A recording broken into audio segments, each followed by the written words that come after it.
siang teman-teman, perkenalkan nama saya Stephanie Krisanti, mahasiswa Universitas Tikubang.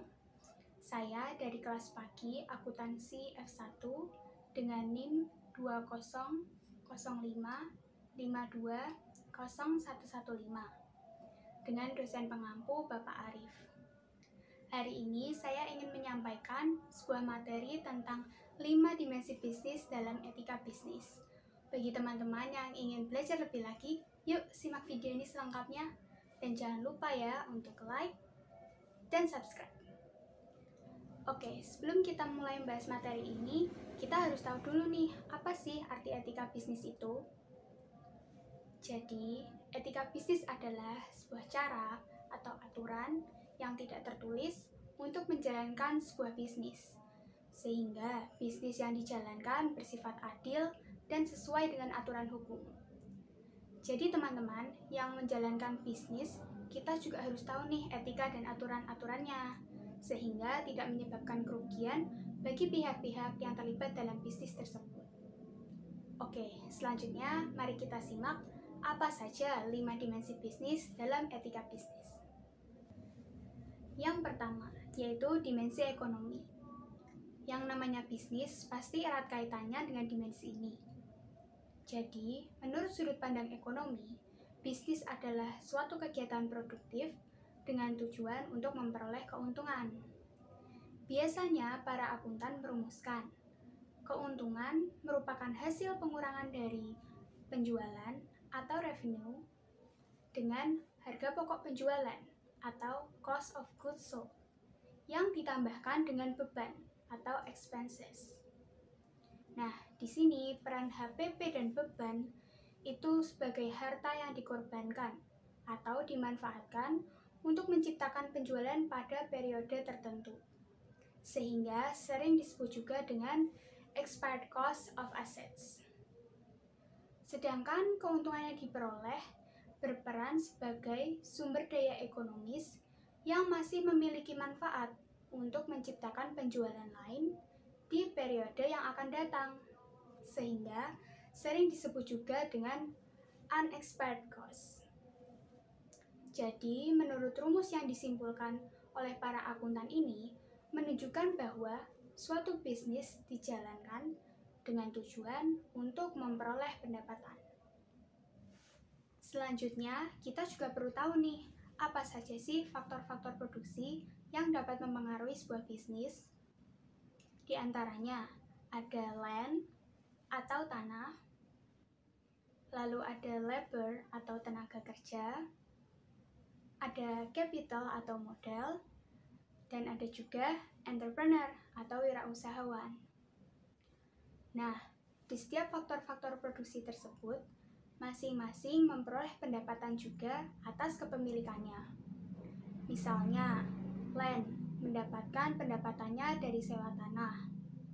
Lalu labor mendapatkan pendapatannya dari gaji atau upah yang diterimanya. Lalu ada capital mendapatkan pendapatan bunga, dan entrepreneur mendapatkan keuntungan dari hasil bisnis yang dijalankannya.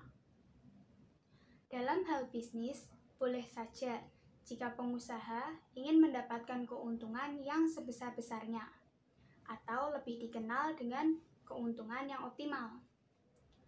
Ilmu manajemen dan akuntansi mengajarkan teknik-teknik untuk memperoleh keuntungan yang optimal tersebut.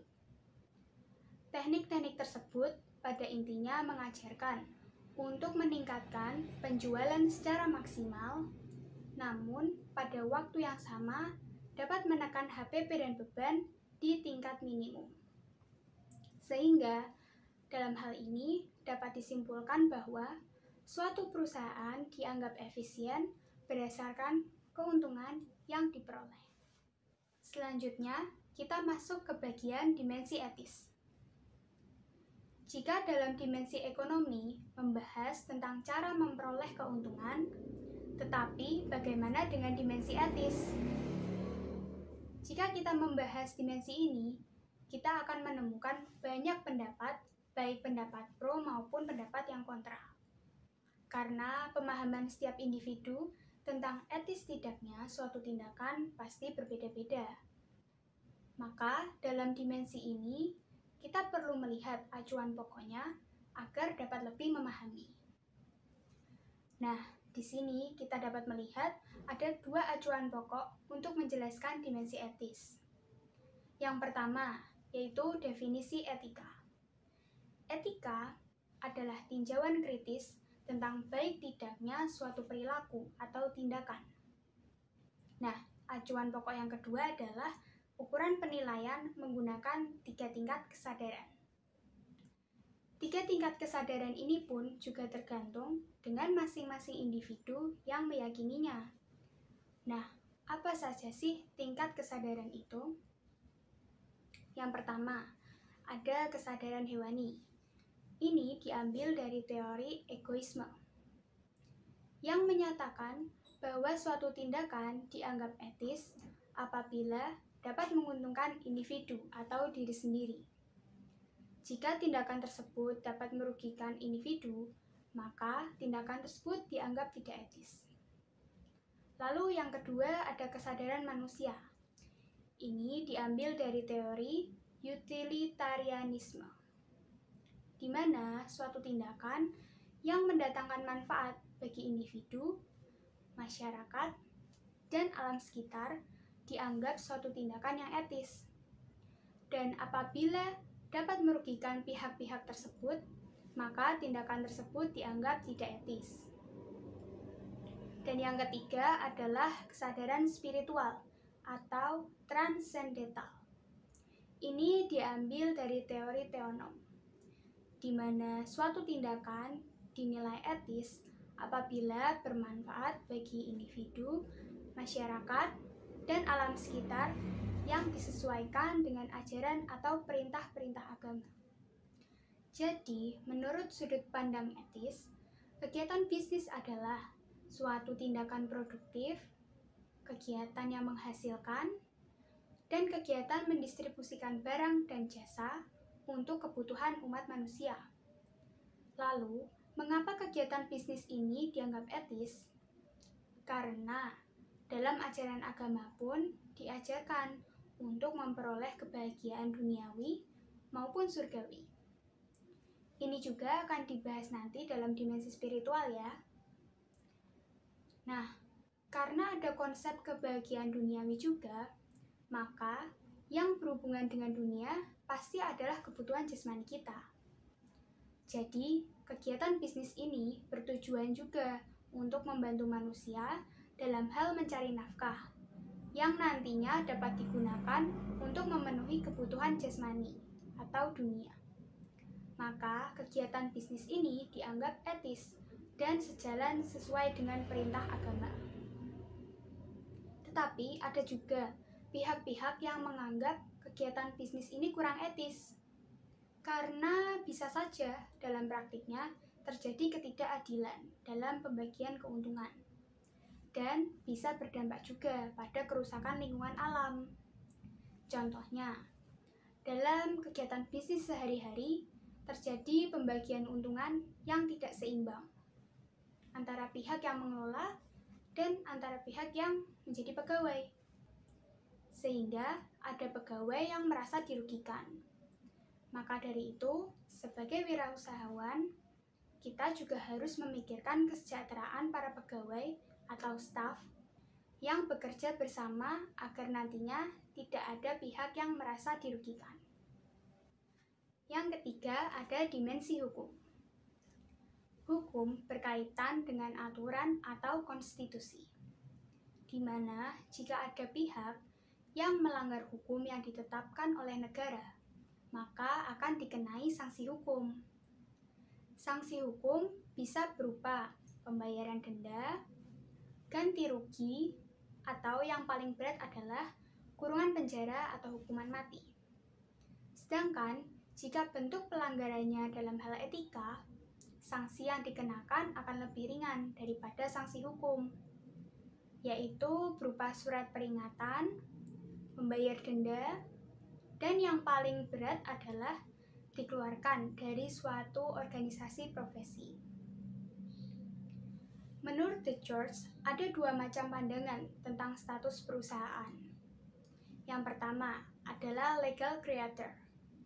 Dan yang kedua adalah legal recognition. Legal creator adalah perusahaan yang diciptakan secara legal atau resmi oleh negara. Sehingga perusahaan itu juga merupakan suatu badan hukum. Sedangkan legal recognition adalah perusahaan yang diciptakan oleh sekelompok orang yang mempunyai kepentingan dan didaftarkan secara resmi kepada negara. Perbedaan dari kedua pandangan ini adalah jika legal creator merupakan perusahaan milik negara, maka tujuan utamanya adalah untuk memenuhi kebutuhan masyarakat. Sedangkan legal recognition merupakan perusahaan milik sekelompok orang, maka tujuan utamanya adalah untuk mencari keuntungan. Dengan tujuan lainnya adalah untuk memenuhi kebutuhan masyarakat. Tapi di luar itu, keduanya merupakan jenis perusahaan resmi yang mematuhi aturan hukum negara.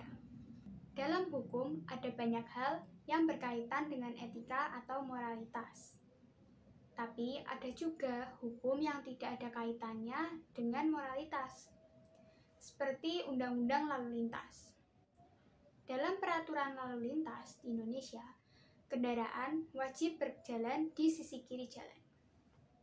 Sedangkan di luar negeri seperti Eropa, aturan lalu lintasnya mewajibkan kendaraan harus berjalan di sisi kanan jalan. Dalam hal ini, siapapun tidak dapat menilai etis tidaknya suatu tindakan, apakah harus berjalan di sisi kiri atau di sisi kanan. Sedangkan undang-undang seharusnya berkaitan dengan yang namanya moralitas. Contoh undang-undang yang berkaitan dengan moralitas, yaitu seperti undang-undang anti monopoli, yang membahas tentang hukum yang berkaitan dengan monopoli dalam perdagangan. Lalu Undang-Undang KPK membahas tentang hukum yang berkaitan dengan kasus-kasus korupsi. Lalu Undang-Undang Hak Asasi Manusia, yaitu untuk melindungi hak asasi setiap manusia agar ditegakkannya keadilan. Ada juga peraturan atau UU Perizinan Kantor Akuntan Publik, agar kantor tersebut berdiri secara resmi atau tidak ilegal, sehingga kinerjanya juga terpantau oleh negara. Dan ada juga Undang-Undang Tenaga Kerja, yaitu untuk melindungi hak-hak tenaga kerja dan juga mengatur kewajiban tenaga kerja. Walaupun seringkali suatu undang-undang sudah cukup etis, tapi dalam praktiknya pun masih belum benar-benar ditegakkan, sehingga terjadi kelalaian dalam menangani kasus pelanggaran. Misalnya saja, di daerah yang terpencil maupun daerah-daerah yang pengawasannya belum ketat. Nah, tempat itu menjadi sangat rawan untuk terjadinya penyelewengan aturan hukum. Karena siapapun juga tidak ingin terjerat sanksi hukum. Sehingga kita juga perlu menyadari untuk lebih menaati hukum juga. Lalu kita lanjut ke dimensi sosial. Dalam membangun suatu perusahaan, pasti dibutuhkan juga tenaga atau elemen-elemen yang menjalankan. Dalam dimensi ini terbagi dalam dua faktor. Faktor yang pertama adalah faktor internal perusahaan, yang terdiri atas sumber daya manusia berupa tenaga kerja, manajer, dan eksekutif. Dan juga ada sumber daya non-manusia berupa uang, peralatan, bangunan, dan sebagainya. Yang kedua, ada faktor eksternal perusahaan yang terdiri dari manusia sebagai pemasok, pelanggan, penanam modal, dan pemerintah. Dan juga non-manusia seperti alam sebagai bahan baku dan tempat beroperasinya perusahaan. Semua faktor tadi sangat penting dalam menjalankan suatu perusahaan. Mereka berperan penting dalam mendukung ataupun menghambat keberadaan dan pertumbuhan perusahaan. Karena Tanpa adanya komponen-komponen tersebut, sebuah bisnis tidak akan berjalan dengan lancar. Karakter, sifat, dan latar belakang dari faktor-faktor ini sangat mempengaruhi jalannya bisnis. Dan yang tidak kalah penting juga adalah interaksi dari pemasok, pelanggan, penanam modal, dan oknum pemerintah. Sangat memberikan pengaruh penting dalam perusahaan, yaitu dalam segi pengambilan keputusan dalam bisnis. Jadi, dalam uraian tadi dapat disimpulkan bahwa menurut sudut pandang sosial, tujuan keberadaan perusahaan adalah untuk menciptakan barang dan jasa yang diperlukan oleh masyarakat. Sedangkan keuntungan akan datang dengan sendirinya bila perusahaan mampu melayani kebutuhan masyarakat. Yang terakhir ada dimensi spiritual. Karena agama di Indonesia sangat beragam, maka kita akan membahas terlebih dahulu dari 3 sudut pandang ini, yaitu dari agama Islam, Hindu, dan Kristen. Yang pertama, dari agama Islam. Ada 3 doktrin yang diyakini. Yang pertama adalah ibadah yang berupa sholat dan puasa. Tetapi, jika dikaitkan dengan bisnis atau ekonomi, manusia juga perlu mencari rezeki dan menuntut ilmu di dunia. Lalu, yang kedua adalah akhirat. Dalam hal ini, tidak hanya memburu surga, tetapi juga berkewajiban untuk menjaga hidup di dunia. Dan yang ketiga adalah amal saleh, berupa sumbangan untuk pembangunan tempat ibadah. Tidak hanya memberi sumbangan, tetapi kegiatan jual beli dan sewa menyewa termasuk di dalamnya. Lalu ada agama Hindu yang mengajarkan 4 cara berhubungan dengan Tuhan, yang diambil dari kitab Bhagavad Gita. Yang pertama ada Bhakti Yoga, yaitu jalan kebaktian, sembahyang, dan kasih sayang. Yang kedua ada Karma Yoga, yaitu jalan tindakan atau kerja. Yang ketiga ada Jnana Yoga, yaitu jalan ilmu pengetahuan. Dan yang keempat adalah Raja Yoga, yaitu jalan meditasi dan zikir.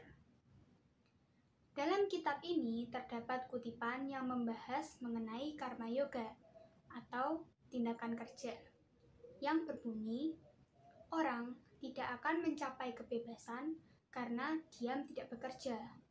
Juga, ia tidak akan mencapai kesempurnaan karena menghindari kegiatan kerja. Ini artinya bahwa untuk mencari kesempurnaan itu, manusia juga harus bekerja dalam hidupnya sehari-hari. Lalu, dalam agama Kristen, mengajarkan bahwa tujuan tertinggi umat manusia adalah untuk memuliakan Allah di surga. Tetapi tidak merupakan kewajiban untuk berperan dalam pembangunan dunia. Karena manusia dipanggil untuk menguasai dunia dan segenap isinya, serta mengolah dan merawatnya. Sehingga dari kutipan tersebut dapat disimpulkan bahwa manusia dapat melakukan bisnis asalkan bertanggung jawab dan memiliki kesadaran untuk memajukan, merawat, dan melestarikan dunia. Jadi, dapat disimpulkan bahwa dalam hal agama pun, kegiatan bisnis dianggap etis atau dapat dilakukan. Dalam dimensi ini disebut juga sebagai kegiatan bisnis spiritual. Nah, ini adalah bagan yang dapat menggambarkan apa itu kegiatan bisnis spiritual. Di sini menunjukkan ibadah adalah puncak dari segitiga ini. Lalu ada masyarakat pada ujung satu, dan ujung lainnya ada alam sekitar. Jadi, apa maksud dari bagan kegiatan bisnis spiritual ini? Nah, ini penjelasannya. Di sini kita mengambil kesimpulan bahwa seorang pemegang bisnis atau stakeholders menyadari bahwa dalam membangun bisnis itu merupakan bagian dari ibadah. maka ia merealisasikan ketaatannya kepada Tuhan melalui kegiatan bisnis. Lalu ia memiliki tujuan utama dalam membangun bisnis, yaitu mementingkan kesejahteraan masyarakat. Sehingga dapat disimpulkan, kegiatan bisnis ini juga dapat bermanfaat bagi orang lain. Dan dalam menjalankan bisnisnya, ia tidak merugikan alam sekitar. Artinya, stakeholders tersebut tidak hanya sembarangan dalam melakukan kegiatan bisnis, tetapi ia juga bertanggung jawab terhadap alam sekitar dengan tidak melakukan eksploitasi secara berlebihan. Namun, masih banyak perusahaan-perusahaan maju yang tidak menerapkan ajaran agama ini dalam kegiatan bisnisnya. Karena memang dalam menjalankan bisnis ini tergantung dari setiap individu. Apakah mereka ingin mengamalkan kegiatan ibadahnya dalam bisnis atau tidak? Lalu, apa akibatnya jika kegiatan bisnis ini tidak didasari dengan dimensi spiritual? Dalam realisasi dunia, banyak terjadi kesenjangan sosial yang semakin lebar antara golongan kaya dengan golongan miskin. Lalu ada juga timbul pemanasan global, kerusakan hutan, ada juga ancaman kemusnahan kehidupan akibat limbah beracun. Lalu ada yang lain seperti memproduksi barang terlarang, yaitu narkoba, judi, pelacuran, dan lain sebagainya. Dan ada perdagangan senjata pemusnah massal, yang pastinya itu dilakukan secara ilegal. Itu semua karena kurangnya kesadaran para stakeholders dalam menjalankan bisnisnya terhadap orang lain dan alam sekitar. Jadi, sebagai pemegang bisnis, kita juga harus mendasari setiap kegiatan bisnis kita dengan rasa tanggung jawab dan peduli kepada sekitar. Jadi teman-teman, etika dalam bisnis tidak hanya mencangkup dalam hal ekonomi saja, tetapi juga mencangkup dalam hal etis tidaknya suatu tindakan, hal hukum, hal sosial, dan juga spiritual. Oke, sekarang saya ingin memberikan contoh-contoh kasus yang sudah pernah terjadi berkaitan dengan dimensi-dimensi yang sudah saya jelaskan tadi. Nah, yang pertama saya mengambil contoh kasus pro dan kontra terhadap CSR. Oke, di sini saya akan menjelaskan terlebih dahulu apa itu CSR. Jadi, CSR atau Corporate Social Responsibility adalah suatu bentuk konsep yang dilakukan oleh suatu perusahaan untuk bertanggung jawab, lalu peduli, dan melakukan tindakan yang etis dalam menjalankan bisnisnya.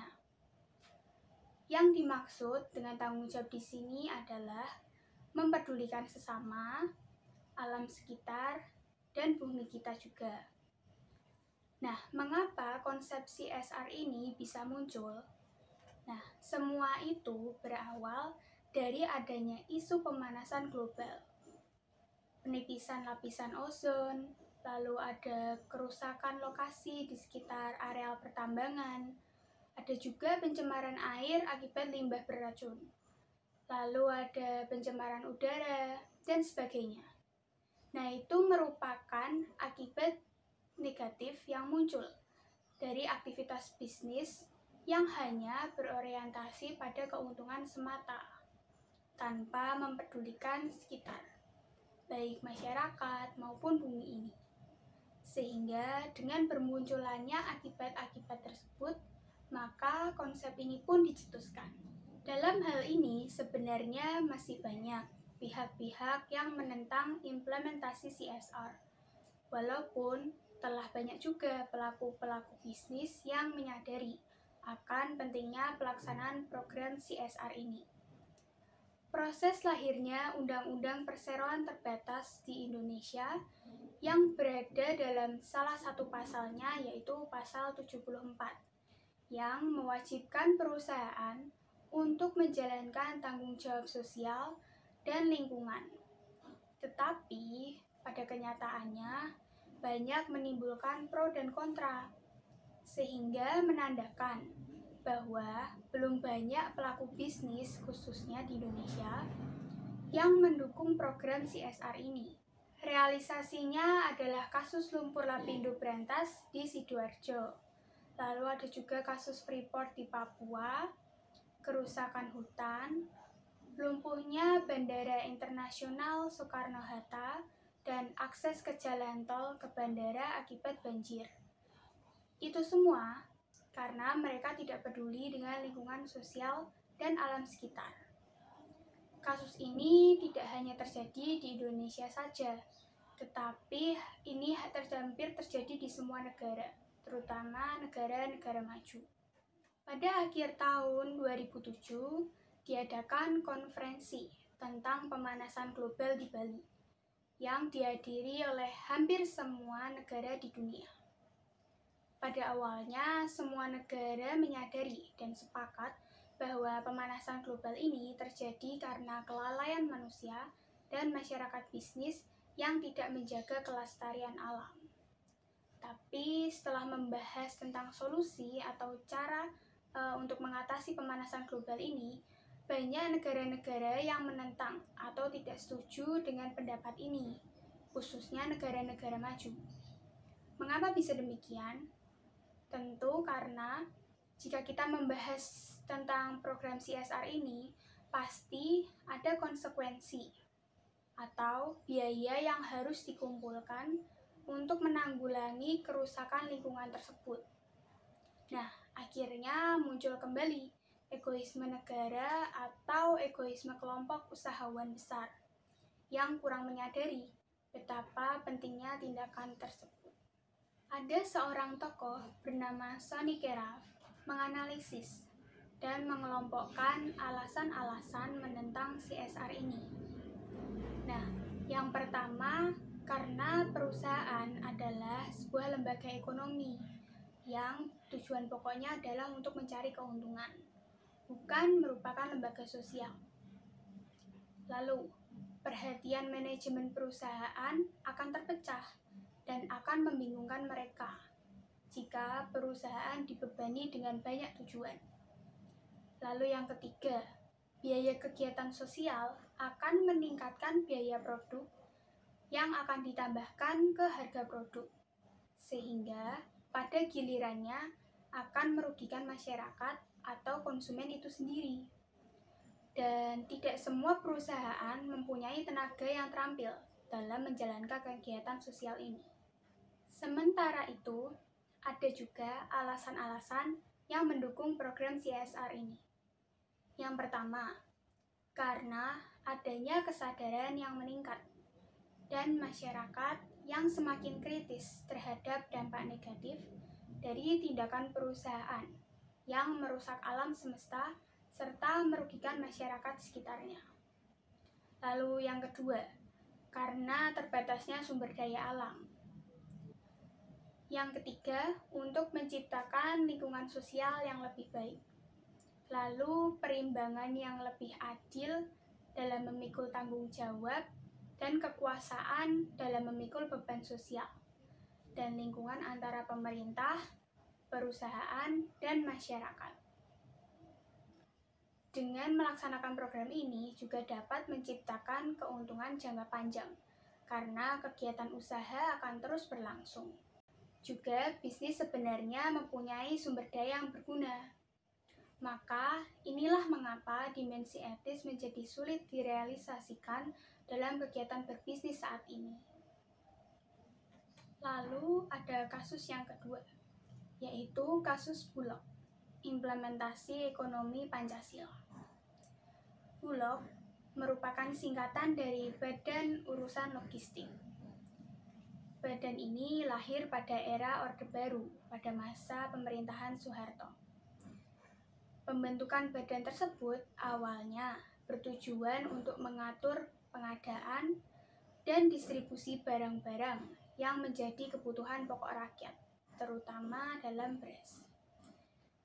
Ada 3 tujuan pokok yang sekaligus ingin dicapai oleh pemerintah melalui Bulog ini, yaitu yang pertama, pembelian gabah dari para petani dengan harga yang pantas, sehingga petani tidak dirugikan saat memasuki masa panen.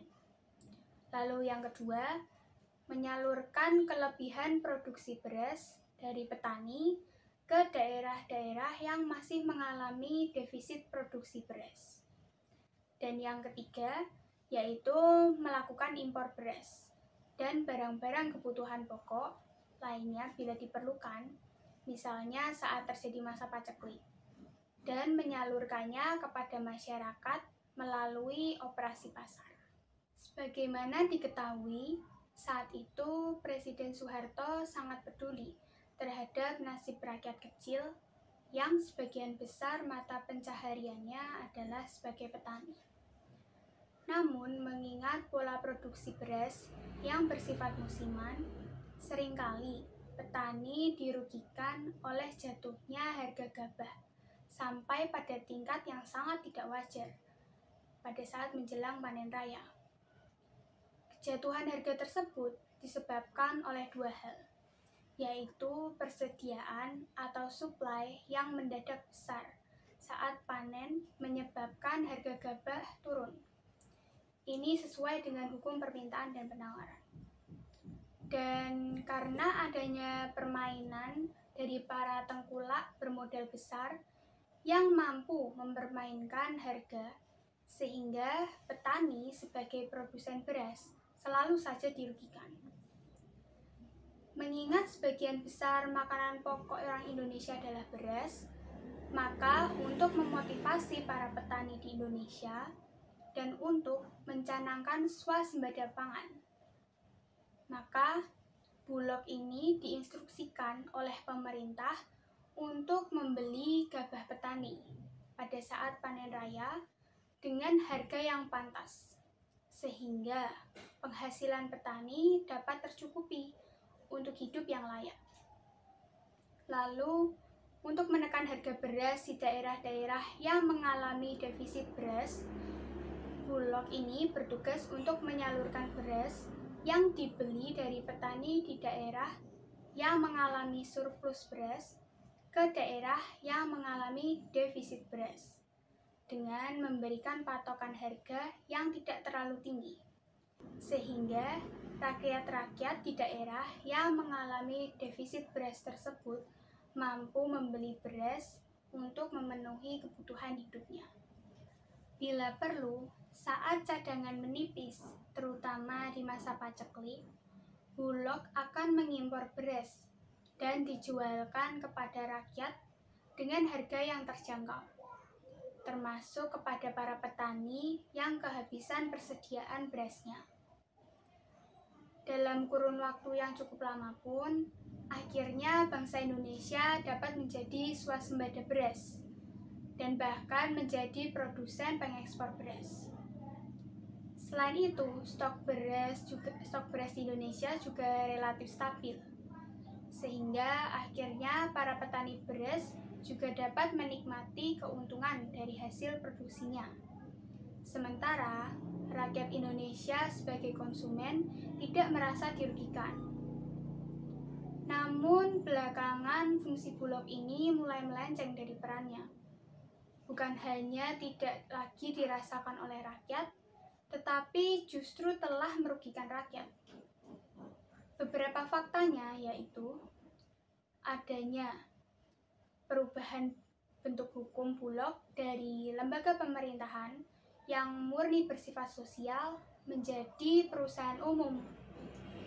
Lalu yang tentunya sebagai perusahaan ini ada target untuk memperoleh keuntungan yang harus dicapai. Lalu terjadinya kasus korupsi dan penyalahgunaan fungsi Bulog yang dilakukan oleh oknum pejabat tinggi di Bulog.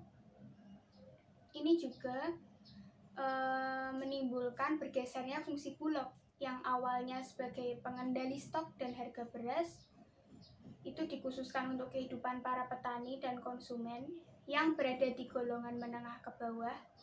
Kini Bulog menjadi lebih berorientasi untuk mengimpor daging mahal dari luar negeri, yang sebenarnya daging tersebut lebih berkaitan dengan kebutuhan masyarakat di golongan kaya. Akibat yang sudah dirasakan sampai sekarang adalah oknum pejabat tertentu dan kroninya kaya raya dari hasil korupsi. Sementara negara kita menjadi pengimpor beras terbesar. Ketahanan pangan juga menjadi lebih rentan, karena pada saat ini para petani tidak bergairah lagi dalam memproduksi padi, akibat ulah oknum Bulog yang seringkali menolak membeli gabah dari petani. Kalaupun Bulog ingin membeli gabah dari petani, itu pun akan diberikan harga yang tidak menguntungkan petani lagi. Maka tak heran jika harga beras terus bergerak naik tak terkendali, sehingga sebagian besar rakyat tidak mampu lagi membeli beras. Sehingga dari kasus ini perlu adanya implementasi dalam hal dimensi hukum yang harus lebih ketat dalam pelaksanaannya, dan dimensi etis yang seharusnya diterapkan oleh para oknum tersebut. Nah, jadi itu teman-teman yang dimaksud dengan 5 dimensi bisnis dalam etika bisnis. Semoga pembahasan kita tadi dapat bermanfaat bagi teman-teman ya.